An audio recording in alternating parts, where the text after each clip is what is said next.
അപ്പൊ ഇതിന് തുടർന്നാൽ ഇതിന് ഞാൻ 14 ജില്ലയിലേക്കും പോകുന്നുണ്ട്. ഇത് തടയാൻ ആർക്കും പറ്റില്ല.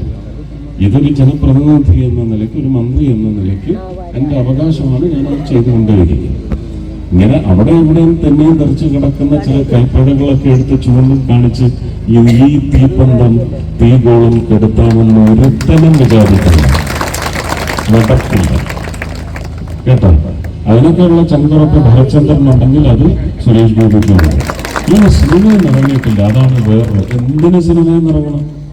സിനിമയിൽ ജനങ്ങൾ കൈയടിച്ച് ആ പടം 100 ദിവസമൊക്കെ അന്ന് ഓടിയിട്ടുണ്ടെങ്കിൽ, അങ്ങനത്തെ സിനിമകൾ ഓടിയിട്ടുണ്ടെങ്കിൽ ജനങ്ങൾക്ക് ആവശ്യം അതാണ്. സിനിമയിൽ നിന്ന് ഇറങ്ങാൻ സൗകര്യമില്ല. അങ്ങനെ തന്നെ അത് ജനപക്ഷമാണ്. എന്തൊക്കെയാണ് വൈപ്പിനിലെ കുടിവെള്ള പ്രശ്നം ചർച്ച ചെയ്തിട്ടില്ല, ചോദിച്ചിട്ടില്ല. സ്മാർട്ട് സിറ്റിക്ക് വേണ്ടി നിങ്ങൾ 400 ചില്ലാനം കോടി അവിടെ ചെലവാക്കുന്നു.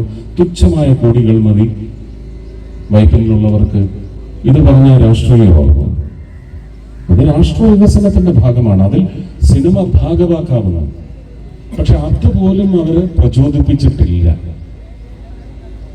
അല്ലേ? അവർക്ക് നിവേദനം വേണം, അത് നിഷേധിക്കപ്പെടണം എങ്കിൽ മാത്രമേ രാഷ്ട്രീയ ആവശ്യത്തിന് വേണ്ടി അതൊക്കെ അവർ ചെയ്തോട്ടെ, നല്ലതാണ്.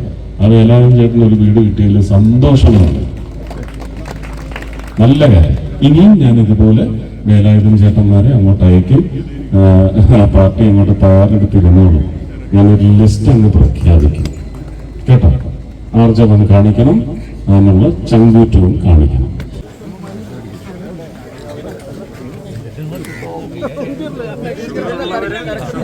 പകുതിയാക്കി കഴിച്ചിട്ടൊന്ന്